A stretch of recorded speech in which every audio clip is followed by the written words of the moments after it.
नमस्कार दोस्तों, आप देख रहे हैं बैंकिंग रेजोनेंस। मेरा नाम है सूरज। तो हम डे सीरीज चला रहे हैं जिसका आज डे 2 है, जिसमें मैं ओवरऑल 21 सेट ऑफ क्वेश्चंस जो है वो आज डिस्कस करने वाला हूं, जिसमें आपको 5 अर्थमेटिक के वर्ड प्रॉब्लम्स कराऊंगा। देन आज 3 ब्लड रिलेशन के क्वेश्चन, 3 सिलॉक्स के क्वेश्चन, एक सेट रहेगा अनसर्टेन सिटिंग अरेंजमेंट का और एक सेट रहेगा डाटा इंटरप्रिटेशन का। ये सारे क्वेश्चन जो हैं वो आज मैं डिस्कस करने वाला हूँ। डे 1 में मैंने आरआरबी ऑफिस असिस्टेंट के प्रीलिम्स लेवल के क्वेश्चंस जो हैं वो करवाए थे, और आज जो है मैं आरआरबी ऑफिसर स्केल के प्रीलिम्स लेवल के क्वेश्चंस को डिस्कस करने वाला हूं।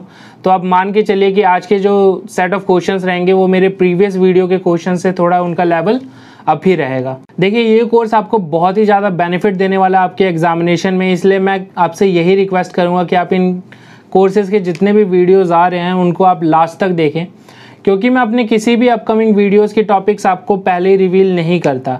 इट मीन्स कि जब आप मेरे वीडियोस के क्वेश्चंस को अटैम्प्ट करेंगे तो आपका दिमाग पूरी तरह से रॉ रहेगा, यानी कोई भी उसमें प्री डिटरमाइंड टॉपिक नहीं रहेगा, और ये आपको मदद करेगा एक बहुत ही अच्छी क्वालिटी डेवलप करने में, जो कि होगा किसी भी रैंडम क्वेश्चंस को आप कितने कम समय में कितनी जल्दी टैकल करते हैं, ये क्वालिटी जो है वो आपके अंदर डेवलप होगी, जो कि आपके एग्जामिनेशन पॉइंट ऑफ व्यू से बहुत ही ज़्यादा इंपॉर्टेंट है। क्योंकि एग्जामिनेशन में आपको एग्जैक्टली तो नहीं पता होता कि आपको किन टॉपिक से कितने क्वेश्चंस देखने को मिलेंगे, या जिस टॉपिक्स को आप अच्छी तरीके से पढ़ के भी गए क्या पता उससे कोई हार्ड क्वेश्चन आ जाए। तो आपके पास ये हुनर होना चाहिए कि आप किसी भी रैंडम क्वेश्चंस को कम समय में अच्छी तरीके से टैकल कर सकें।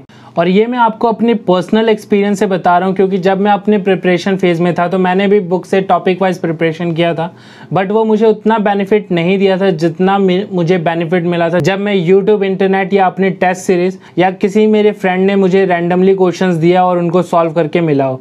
और सही मायने में ऐसी प्रैक्टिसेस ही जो हैं वो आपके प्रिपरेशन को एनहांस करती है। इसलिए वंस अगेन मैं आपसे रिक्वेस्ट करता हूं कि इस कोर्स पे आए जितने भी वीडियोस हैं आप उनको पूरा देखें, और उन वीडियोस के क्वेश्चंस को आप अटैम्प्ट करें। पहले खुद से अटैम्प्ट करें, अपने अप्रोच से अटैम्प्ट करें, उसके बाद आप अपने अप्रोच को मेरे अप्रोच से कंपेयर करें, और ये देखें कि आपको कौन सा अप्रोच अच्छी तरीके से समझ में आ रहा है, और सबसे इंपॉर्टेंट किस अप्रोच को यूज़ करके जो है आपका क्वालिटी टाइम बच रहा है। क्योंकि मैं बार बार ये बात बोल चुका हूँ कि किसी भी कॉम्पिटिटिव एग्जामिनेशन के प्रीलिम्स लेवल में टाइम जो होता है, टाइम का फैक्टर जो होता है, उसे आप किसी भी सूरत में इग्नोर नहीं कर सकते। याद रखिए, किसी भी क्वेश्चन पे बचाए 5 सेकेंड, सिर्फ 5 सेकेंड, जो कि आम जिंदगी में कोई मायने नहीं रखता, लेकिन आपके एग्जामिनेशन में वो आपके दूसरे क्वेश्चन को बनाने की पॉसिबिलिटी क्रिएट करता है। इसके अलावा आप इन वीडियोस को जो है अपने फ्रेंड सर्कल में भी शेयर कर सकते हैं, जिससे आपके फ्रेंड्स को भी इन क्वेश्चंस को सॉल्व करके जो है एक अपनी प्रिपरेशन को एनहांस करने में मदद मिले। सो अगर अभी तक आपने इस चैनल को सब्सक्राइब नहीं किया है तो चैनल सब्सक्राइब करें, और सब्सक्राइब बटन के साथ में जो बेल आइकन है उसे प्रेस करना बिल्कुल ना भूलें, ताकि इस चैनल पे ऐसी ही इंफॉर्मेटिव वीडियो की नोटिफिकेशन आपको मिलती रहे। सो बिना किसी देरी किए चलिए वीडियो को शुरू करते हैं।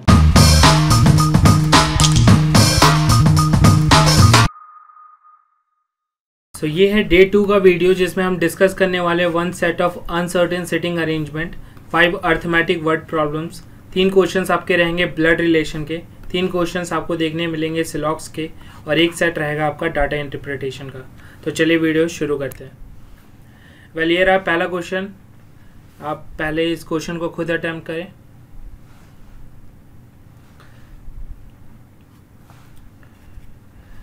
चलिए देखते हैं इस क्वेश्चन को।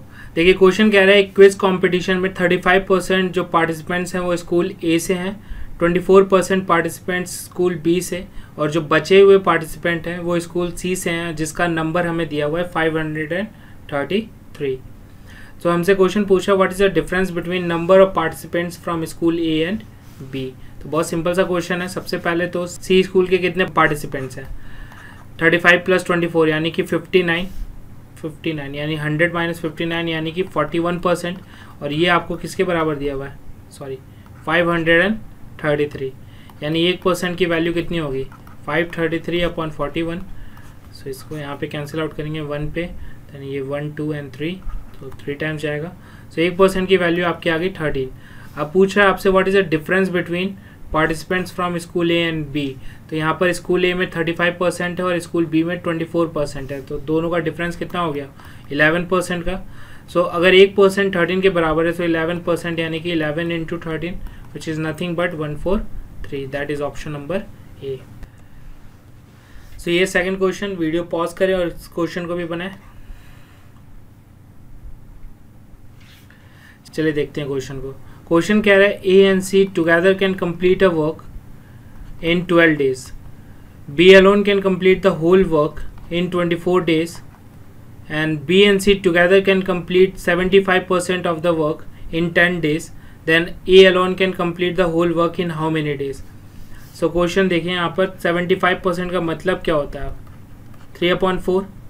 अब कह रहे हैं जो 3 हिस्सा काम है वो 10 दिन में कंप्लीट करते हैं B and C, तो जो 4 हिस्सा काम है वो कितने दिन में कंप्लीट करेंगे, 10/3 into 4 which is nothing but 40/3, यानी कि B एंड C जो है वो काम को 40/3 डेज में मिलके करेंगे। चलिए इनका एलसीएम लेते हैं जिससे हमें टोटल वर्क जो है वो पता चल जाएगा। जब आप एलसीएम लेंगे तो मैं आपको बता देता हूँ, आपको इस डिनोमिनेटर को इग्नोर करना है, ठीक है। सो 12, 24 और 40 का एलसीएम आपको लेना है। सो आई थिंक ये हो जाएगा 120। अब देखिए ए और सी की एफिशिएंसी कितनी है। सो ए और सी की एफिशिएंसी हो जाएगी 10, यानी कि उन्होंने 12 दिन तक 10 एफिशिएंसी से काम किया, तभी वो कंप्लीट कर पाएंगे 120 यूनिट का। देन बी की एफिशिएंसी हो जाएगी 120/24 दैट इज़ 5, और बी और सी की एफिशिएंसी हो जाएगी 120 डिवाइडेड बाई 40 दैट इज़ 3, और ये 3 डिनोमिनेटर का आप काम आएगा, 3 × 3 यानी कि 9 एफिशिएंसी। सो आपसे पूछ क्या रहा है, A alone can complete the whole work in how many days. So इन सबको एडअप करता हूँ, ठीक है ना। सो ये अकेला है, B 2 बार है और C 2 बार है। So 2 times B + C which is equal to efficiency अब ओवरऑल कितनी हो जाएगी, 15 that is 24। Now B and C की एफिशिएंसी तो हमें पता है ऑलरेडी 9, ठीक है। तो इसकी जगह अगर हम 9 पुट करेंगे तो ये 18 हो जाएगा, इधर जाएगा तो 6 हो जाएगा, यानी A के अकेले की एफिशिएंसी कितनी हो गई आपकी 6। तो A अकेला जो है उस काम को कितने दिन में कर जाएगा, 120/6 यानी कि 20 डेज। ऑप्शन नंबर सी। चलिए इस क्वेश्चन को भी करें पॉज करके। अब देखिए क्वेश्चन क्या कह रहा है, there are 2 vessels contain mixture of honey and water and the concentration of honey in the mixture are 40% and 28.4/7% respectively. In what ratio these two mixtures are required to mix to make the resultant mixture of honey and water in the ratio of 1:2 का। ठीक है, तो एक vessel में आपको 40% हनी का concentration मिल रहा है। इसका क्या मतलब हुआ कि अगर 100 ml का वो वेसल होगा तो उसमें 40 ml आपको हनी मिलेगा और 60 ml जो है वो आपको वाटर मिलेगा। तो 40 का मतलब क्या हो जाता है आपके पास 2/5, ठीक है। और एक है आपके पास 28.4/7%। तो देखिए इंटरेस्टिंग है, परसेंटेज अगर आपने सही से पढ़ा होगा तो आप यहाँ पर 4 कॉमन आउट करेंगे तो ये बच जाएगा आपका दिस मच %, और इसकी वैल्यू जो होती है वो होता है 1/14, ठीक है। तो अगर आप परसेंटेज सही से किए हैं तो आपको इसकी वैल्यू डायरेक्ट पता होगी। सो ये 2 पे जाएगा और ये 7 पे जाएगा, दैट इज़ 2/7। चलिए अब हमें दोनों वेसल्स के जो ओवरऑल रेशियोज़ हैं वो मिल चुके हैं। एक का है 2/5 और एक का है 2/7, और जब हम इन दोनों वेसल्स को मिला रहे हैं तो हमारा जो रिजल्टेंट मिक्सचर तैयार हो रहा है उसमें हनी की क्वांटिटी है 1 और वाटर की क्वांटिटी है 2। दैट इज़ अगर मैं हनी का कॉन्सेंट्रेशन ओवरऑल ले रहा हूँ तो यहाँ पर आपका जो मिक्सचर में यहाँ पे कॉन्सेंट्रेशन हो जाएगा वो हो जाएगा 1:3। लगाते हैं एलिगेशन मेथड, इसको हम करेंगे 2/5 एंड -1/3। सो ये आपका हो जाएगा 6, दैट इज़ 1/15, और यहाँ पे करेंगे 1/3 - 2/7, तो ये आपका हो जाएगा 1/21। ये रेशियो बन जाएगा आपका, दैट इज़ 15:21 का रेशियो बन जाएगा, और in other word 5:7, that is option number D. So अगर आपको एलिगेशन मेथड पता है तो ये क्वेश्चन बहुत आसानी से बन जाएगा, अदरवाइज आपको जो है काफ़ी लेंथी पड़ेगा। ये सारे जो टॉपिक्स हैं उसके ऊपर मैं अलग से एक वीडियो लेके आऊँगा, सो स्टे ट्यून। चलिए एक नया क्वेश्चन, वीडियो पॉज करें और इससे बनाएं। चलिए देखते हैं क्वेश्चन। कह रहा है Sumit Walia was travelling in a Nilgiri toy train 250 metre long. He observe that his train crossed a watch tower in 25 seconds. 250 metre लंबा ट्रेन है और 25 सेकेंड में वॉच टावर को जो है वो पास किया, यानी स्पीड ऑफ ट्रेन कितनी हो जाएगी आपकी 250/25 that is 10 metre per second. चलिए ठीक है। अब बोल रहा है but it took only 15 second to cross a second train half the length of the first train travelling in a opposite direction, what was the speed of the second toy train.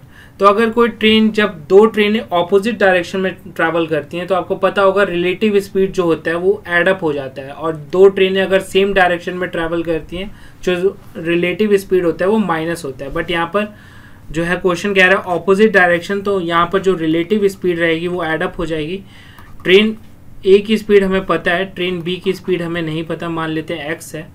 Overall distance कितना है, तो एक train की लंबाई है 250 और second train की लंबाई जो कह रहा है वो हाफ है फर्स्ट ट्रेन के, यानी कि 125, दैट इज टोटल 375 मीटर। ठीक है ना। और टाइम जो है वो लिया है 15 सेकेंड का। सो आपको पता है स्पीड क्या होता है, डिस्टेंस अपॉन टाइम, यानी कि 10 + x is nothing but 375/15। Solve करेंगे तो ये आपको मिल जाएगा 2 और 5 25, दैट इज x की वैल्यू आ जाएगी 15 metre per second, that is option number E. Arithmetic का लास्ट क्वेश्चन पहले खुद करें।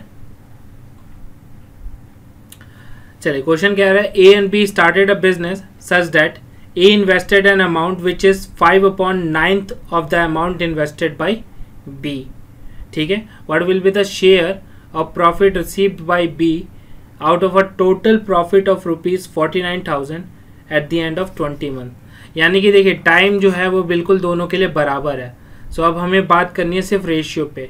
ये नहीं है कि कोई एक जो है वो बिजनेस लेफ्ट कर गया है, ऐसा कुछ बात है नहीं। यहाँ पर दोनों ने 20-20 महीने तक ही पैसे अपने इन्वेस्ट कर रखे हैं। सो बहुत ही आसान क्वेश्चन है बिल्कुल।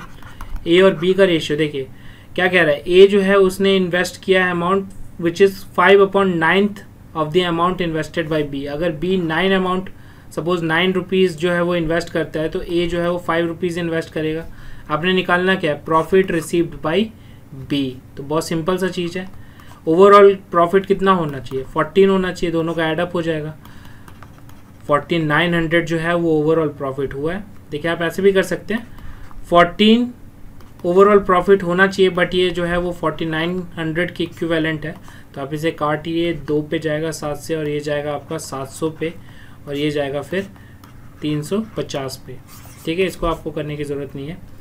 सो अगर एक यूनिट इक्विवेलेंट है 350 के तो 9 यूनिट इक्विवेलेंट होगा 9 × 350 विच इज़ नथिंग, 45 का 5 कैरी 4, 27 और 4 31, दैट इज़ 3150, ऑप्शन नंबर ई। चलिए देखते हैं नेक्स्ट क्वेश्चन। सो ये क्वेश्चन आपका ब्लड रिलेशन का। वीडियो आप पॉज करें और क्वेश्चन को पहले खुद से अटेम्प्ट करें। चलिए देखते हैं क्वेश्चन क्या कह रहा है। क्वेश्चन कह रहा है M is the father of T.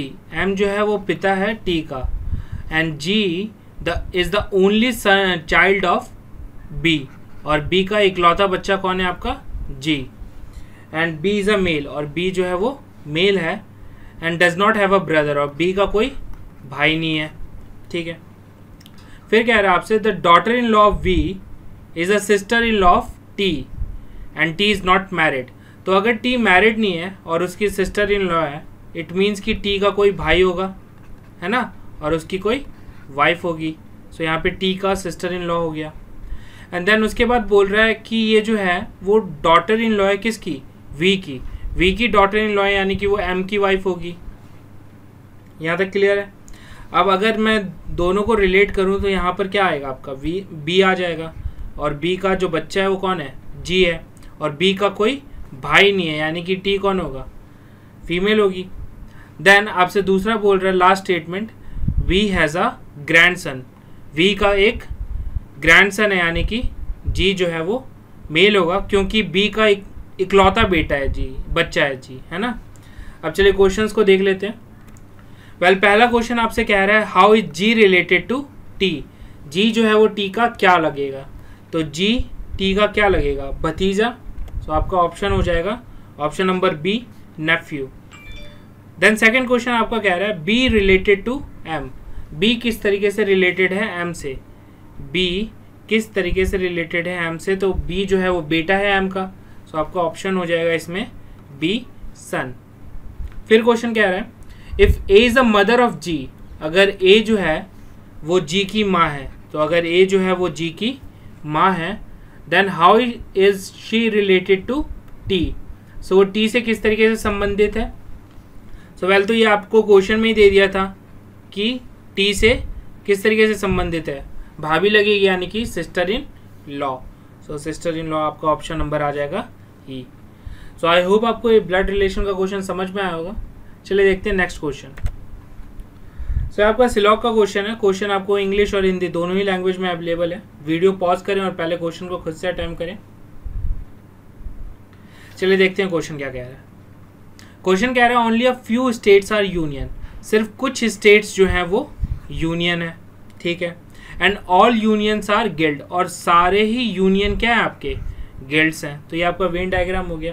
Conclusion क्या कह रहा है, ऑल गिल्ड्स आर स्टेट, सारे गिल्ड जो हैं वो स्टेट होंगे। सो ऐसा तो नहीं है, सो आपका ये ऑप्शन गलत हो गया। Then all states are guild, क्या सारे स्टेट्स गिल्ड होंगे, सो ये भी नहीं है। सो नाइदर नॉर का कंडीशन आ जाएगा, neither one not two follows. Then second question देखते हैं। चलिए देखते हैं क्वेश्चन क्या कह रहा है। क्वेश्चन कह रहा है only a few cups are cures, सिर्फ कुछ ही कप्स जो हैं वो क्योर्स हैं। और सेकेंड स्टेटमेंट क्या है, only a few checks are cures, only a few checks are cures, और सिर्फ कुछ ही चेक्स जो हैं वो आपके क्योर्स हैं। सो पहला कंक्लूजन है आपका, some cures are definitely not checks. So जब भी आप सिलॉक्स के क्वेश्चंस बनाएंगे तो अगर कोई भी एक्सट्रीम स्टेटमेंट आपको दिखे, या सिर्फ ये सिलॉक्स की बात नहीं, अगर आप लॉजिकल रीजनिंग के भी क्वेश्चंस बना रहे हैं और कोई एक्सट्रीम स्टेटमेंट आपको मिलता है कंक्लूजन में, तो मोस्ट ऑफ द टाइम या 90% टाइम जो है वो स्टेटमेंट आपको गलत ही रहेगा। फिर भी मैं इसकी एक बार वैलिडिटी चेक कर लेता हूँ। Some cures are definitely not check, तो अगर मैं अपने वेन डायग्राम को कुछ इस तरीके से बनाऊँ, ये आपका कर्व्स है, ठीक है, और only a few curves are cures, ठीक है।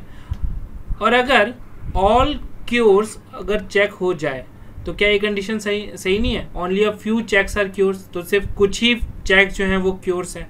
तो इस तरीके से भी वेन डायग्राम बनाया जा सकता था। सो आपका ये ऑप्शन जो है वो गलत हो गया, क्योंकि some cures are definitely not check, but इस डायग्राम में तो सारे ही क्योर्स चेक्स हैं, है ना। सो आपका पहला स्टेटमेंट गलत है। सेकेंड स्टेटमेंट आपका कह रहा है all checks can never be curves, सारे जो चेक्स हैं वो कभी भी कर्व्स नहीं होंगे। तो देखिए ये आपका कैन आ गया, यानी कि पॉसिबिलिटी बेस्ड कंक्लूजन है आपका। और पॉसिबिलिटी में एक बात हमेशा आप याद रखिएगा कि जब भी कैन नेवर बी या कैन नॉट बी जैसे स्टेटमेंट यूज हो रहे हैं तो वो 100% गलत होंगे, उसमें सारी पॉसिबिलिटी आपकी गलत होगी। ऊपर वाले स्टेटमेंट में तो मे बी कुछ पॉइंट ऑफ टाइम तक आपका ये जो कंक्लूजन है वो सही हो सकता था, बट नीचे वाला तो डेफिनेटली गलत है। सो आपका इसका आंसर हो जाएगा neither one not two follows. फिर भी मैं इस कंक्लूजन के हिसाब से एक वेन डायग्राम बना के देखता हूँ। All checks can never be curves, तो आप इस तरीके से बना सकते हैं। ये आपका हो गया कर्व्स, ठीक है, और इसके साथ आ गया cures, only a few curves are cures. और अगर मैं इस तरीके से बनाऊँ only a few checks are cures, तो ये डायग्राम भी वैलिड है बिल्कुल, वेन डायग्राम। बट यहाँ पर क्या आ रहा है, all checks can never be curves, but यहाँ पे तो सारे ही चेक्स आ रहे हैं कर्व्स, तो ये डायग्राम भी वैलिड हो सकता है। सो आपका ये जो ऑप्शन है वो गलत हो गया, यानी कि नाइदर नॉट जो हमारा ऑप्शन था वो बिल्कुल सही था। एग्जामिनेशंस में आपको ये चेक करने की ज़रूरत नहीं है, स्पेशली अगर आप देख रहे हैं डेफिनेटली एक्सट्रीम स्टेटमेंट है तो आप मोस्ट ऑफ द टाइम उसको गलत करें। और कैन नेवर बी और कैन नॉट बी जैसे स्टेटमेंट अगर आपको पॉसिबिलिटी में मिलते हैं तो आप उसको बिना देखे, बिना किसी वेन डायग्राम के आप जो है उसको गलत करेंगे, आपका 100% वो आंसर सही होगा। फिर भी अगर आपको पॉसिबिलिटी के क्वेश्चंस में अभी भी डाउट होता है तो मैं सिलॉक्स के ऊपर भी एक टॉपिक लेके आऊँगा जिसमें मैं पॉसिबिलिटी बेस्ड सिलॉक्स को भी करवाऊँगा। सो आपको वहाँ पर जितनी भी कन्फ्यूजन्स रहेंगी पॉसिबिलिटी बेस्ड, वो आपके सारे ही जो हैं वो दूर हो जाएंगे। चलिए देखते हैं नेक्स्ट क्वेश्चन। सो पहले से आप खुद अटेम्प्ट करें। चलिए देखते हैं क्या कह रहा है। क्वेश्चन कह रहा है only a few nights are dark, सिर्फ कुछ नाइट्स जो हैं वो डार्क्स हैं, ठीक है। एंड ऑल डार्क्स आर नून्स, और सारे ही डार्क क्या हैं आपके नून्स हैं। तो ये आपका पॉसिबल वेन डायग्राम हो गया। वेल पहला क्वेश्चन आपका कह रहा है all noons being night is a possibility, क्या सारे नून नाइट्स हो सकते हैं। सो बिल्कुल, पॉसिबिलिटी में अगर सम का केस होता है तो ऑल जो स्टेटमेंट होता है आपका पॉसिबिलिटी वो सही होता है। फॉर एग्जाम्पल अगर मैं इसका वेन डायग्राम बना के देखूँ सो कुछ इस तरीके से मैं बना सकता हूँ। कुछ डार्क्स जो है सारे ही डार्क्स आपके नून्स हैं और नाइट को मैं इसको ओवरलैप कर देता हूँ। तो यहाँ पर क्या हो जाएगा आपके only a few nights are dark. ये स्टेटमेंट भी बिल्कुल वैलिड हो गया पहला वाला, है ना। सो यहाँ पर आप देख सकते हैं कि सारे ही नून नाइट होने की एक पॉसिबिलिटी हो सकती है। देन आपका सेकंड क्वेश्चन कह रहा है all noons being dark is a possibility. So बिल्कुल ये भी सही होगा, क्योंकि एटलीस्ट देखिए आप यहाँ पर देखेंगे ऑल डार्क्स आर नून्स है, तो ऑल के केस में भी आपका जो है ना अपोजिट केस भी आपका सही यहाँ पर होगा पॉसिबिलिटी में। फिर भी मैं इसका वेन डायग्राम एक बार बना के देखूँ अगर, तो ये नाइट है, only a few nights are dark, है ना। और क्या पता ये जो डार्क है इसी को ओवरलैप कर रहा हो आपका नून, है ना, ये भी तो पॉसिबिलिटी हो सकता है। तो इस केस में क्या हो सकता है, all noons being dark is a possibility. तो आपका ऑप्शन नंबर 2 भी सही है। सो इसका आंसर क्या हो जाएगा, both 1 and 2 follows. So I hope आपको सिलॉक्स के क्वेश्चन जो हैं ये समझ में आए होंगे। फिर भी अगर डाउट्स हैं आपके तो मैं डेफिनेटली सिलॉक्स पे भी एक वीडियो लेके आऊँगा जिसमें मैं ये सिंपल सिलॉक्स, पॉसिबिलिटी बेस्ड सिलॉक्स और रिवर्स सिलॉक्स तीनों को ही मैं एक्सप्लेन करूँगा। तो stay tune with the channel और आपको सिलॉक्स का जो कॉन्सेप्ट है वो उस समय पूरी तरह से मैं क्लियर कर दूंगा। चलिए देखते हैं अपने नेक्स्ट क्वेश्चन की तरफ। सो ये आपका अनसर्टेन सिटिंग अरेंजमेंट का क्वेश्चन है। क्वेश्चन आपको इंग्लिश और हिंदी दोनों ही लैंग्वेज में अवेलेबल है। सो आप पहले वीडियो को पॉज करें और इस क्वेश्चन को पहले खुद से अटेम्प्ट करें। हिंदी मीडियम वालों से मैं ये बता देना चाहता हूँ कि जो आगे के स्लाइड में मैं इस क्वेश्चन को सॉल्व कराऊंगा सो उसमें हिंदी का पोर्शन नहीं रहेगा। सो आप चाहें तो इस क्वेश्चन को जो है कैप्चर कर लें पहले ही। चलिए क्वेश्चन को देखते हैं। वेल क्वेश्चन आपका कह रहा है certain number of people were seated in a linear row facing north. कुछ लोग जो हैं वो एक लीनियर रो में बैठे हैं और नॉर्थ की तरफ देख रहे हैं, यानी कि ये आपका लेफ्ट हो जाएगा और ये आपका राइट हो जाएगा। फिर बोल रहा है information about only some of them is known and no 3 people whose information is known were seated together. मतलब इस पूरे क्वेश्चन में जितने भी लोगों का जिक्र आया है वो 3 लोग एक साथ नहीं बैठ सकते, ठीक है। There were not more than 25 people seated in a row, यानी कि रो में जो है 25 से ज़्यादा लोग नहीं बैठेंगे, यानी कि रो में 25 से कम या उसके बराबर के लोग बैठ सकते हैं। देन बोल रहा है K is seated 4th to the right of E. K जो है वो 4th राइट है ई के, ठीक है। I was seated to the immediate right of O. O के इमीडिएट राइट में आई बैठा है but not at the rightmost end. But I जो है वो राइट मोस्ट एंड पर नहीं है। 7 people were seated between F and N. F और एन के बीच में 7 लोग बैठे हैं। इनका पोजीशन हमें नहीं पता कौन किसके लेफ्ट और कौन किसके राइट में है। And also between F and E, और एफ और ई के बीच में भी 7 लोग बैठे हैं। Where E was seated to the left of N. N के लेफ्ट में ई बैठा है, यानी कि ये हमारा जो डायग्राम है बिल्कुल सही है। Only 1 person is seated between G and L. G और एल के बीच में सिर्फ एक बंदा बैठा है, पोजीशन हमें नहीं पता जी और एल की। 4 people were seated between M and E. M और ई के बीच में 4 लोग बैठे हैं, पोजीशन यहाँ भी नहीं पता। 5 people were seated between P and L. P और एल के बीच में 5 लोग बैठे हैं, पोजीशन यहाँ भी नहीं पता। Where P is seated to the left of G. P जो है वो जी के लेफ्ट में बैठा है। H is seated second to the right of M. H जो है वो सेकेंड राइट में आपके एम के, ठीक। And 9 people were seated between के एंड जी। के और जी के बीच में 9 लोग बैठे हैं। Where G is seated to the right of M. M के राइट में क्या है, जी बैठा है। सो हमने सारे इंफॉर्मेशन जो है वो नोट डाउन कर लिया। अब हमें क्वेश्चन की तरफ देखने की ज़रूरत नहीं पड़नी चाहिए। चलिए अब इसको हम जो है अरेंज करना शुरू करते हैं। जब भी आप अनसर्टेन नंबर का क्वेश्चन बनाएंगे ना, एक बात हमेशा याद रखिए, आपको सबसे लॉन्गेस्ट चेन जो मिलेगा इस स्टेटमेंट में आपने उसके साथ स्टार्टिंग करनी है। सो ये जो है ये काफ़ी लॉन्गेस्ट चेन है, देख सकते हैं आप। इसमें 14 तो ऐसे और 3 ये, यानी कि 17 लोग जो हैं प्लेस हो जाएंगे अगर मैं इस चेन के साथ जाऊंगा, और सबके पोजीशन भी मुझे पता है। दूसरा चीज़ ये है कि ई के बारे में क्वेश्चन में आपको ठीक ठाक इन्फॉर्मेशन यहाँ पे गिवन है। सो आप ई से स्टार्टिंग करें, ज़्यादा अच्छा रहेगा आपके लिए। सो अगर मैं ई को यहाँ प्लेस करता हूँ तो ई और एफ के बीच में 7 लोग हैं। 1 2 3 4 5 6 7, यहाँ पर आ जाएगा आपका एफ। और एफ और एन के बीच में भी 7 लोग हैं। 1 2 3 4 5 6 7, और यहाँ पर आ जाएगा आपका एन। सिमिलरली ई यहाँ पर 1 2 3 4 5 6 7, एफ आपका यहाँ पर आ जाएगा 1 2 3 4 5 6 7, एन आपका यहाँ पर आ जाएगा। सो ये चीज़ ख़त्म। फिर बोल रहा है ई के फोर्थ राइट में के है, ई के फोर्थ राइट में 1 2 3 4 यहाँ पर आपको के मिलेगा। ई के फोर्थ राइट में के है 1 2 3 4 यहाँ पर आपको के मिलेगा, ये भी ठीक। फिर बोल रहा है एम और ई के बीच में 4 लोग हैं।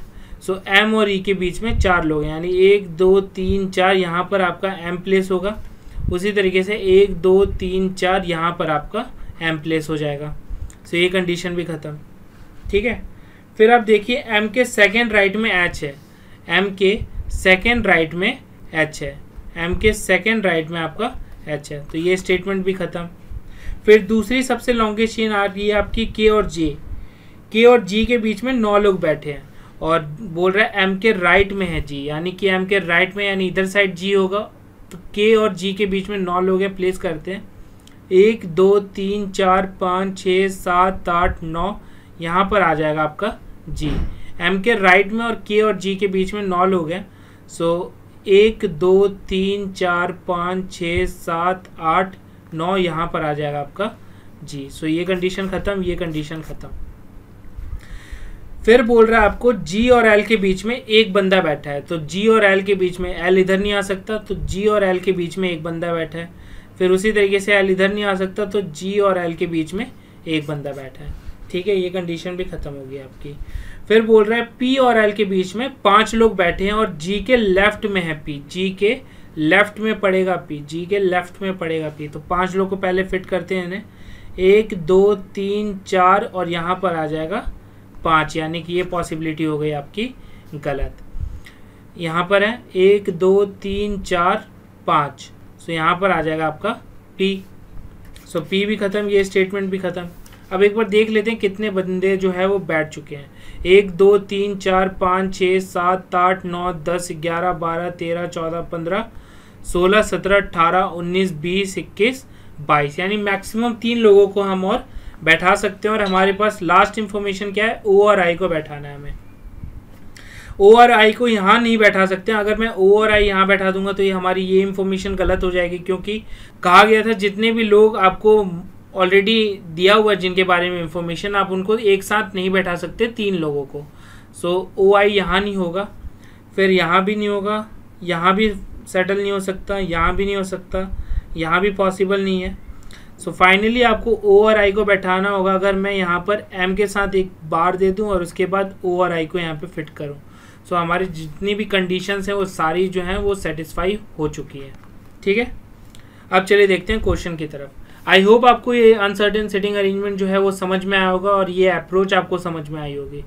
चलिए क्वेश्चन देखते हैं।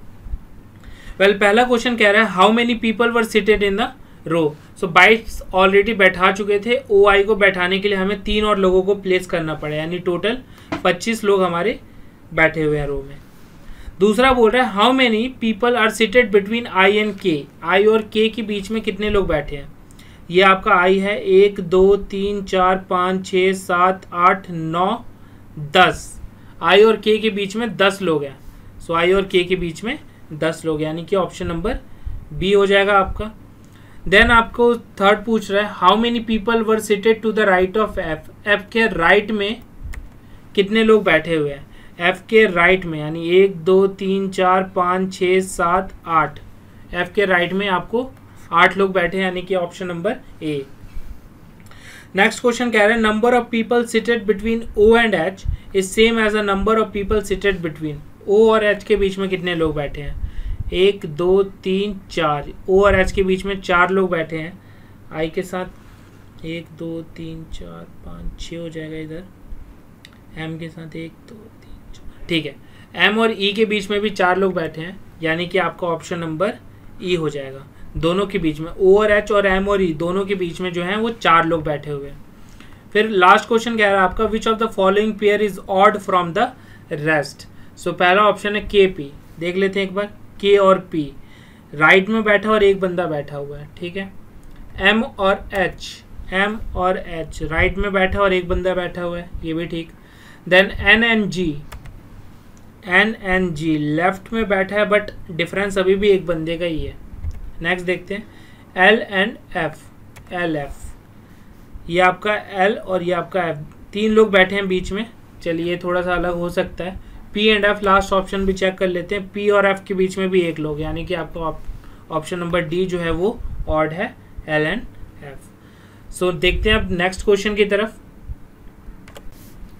सो वेल ये आपका last set of question data interpretation का। मैं चाहूँगा कि आप इस ग्राफ को पढ़ के डाटा को नोट डाउन कर लें ताकि आने वाले क्वेश्चंस जो हैं उनको हम साथ में सॉल्व कर सकें। वेल क्वेश्चन जो कह रहा है आपका, study the following information carefully and answer the related questions.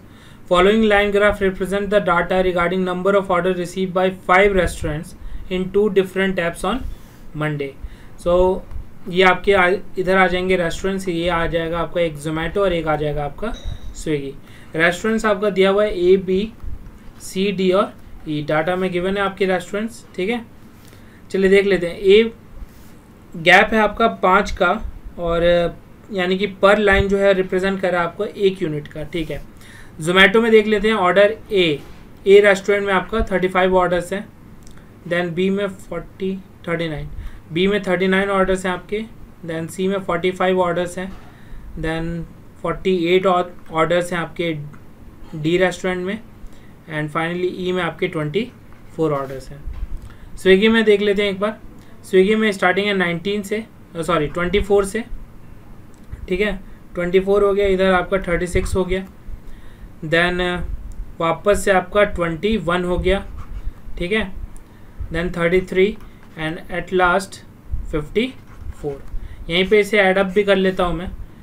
19, 27, 31 carry 3, 5, ठीक है, 8, 13, 6, 19, 191 हो गया इधर, 7, 8, 14, 18 कैरी 1, 6, 8, 11, 16, 168। चलिए अब देखते हैं क्वेश्चंस की तरफ। सो मैंने ये डाटा जो है ऑलरेडी नोट कर रखा है, अब क्वेश्चंस बनाते हैं एक बार। पहला कह रहा है what is the respective ratio of total number of order receive by restaurant be on Zomato. So total कितना ऑर्डर रिसीव कर रहा है आपका, ये हो जाएगा आपका 35, 35, 70, 4 और 1, ये हो जाएगा आपका ओवरऑल 75 ऑर्डर्स, ठीक है। Then and Swiggy taken together to the total number of order receive by restaurant E on the same app. So restaurant E का कितना है ऑर्डर आपका 78, तो 75:78 यानी कि ये गया आपका 25 पे और ये गया आपका 26, यानी 25:26, ऑप्शन नंबर ए।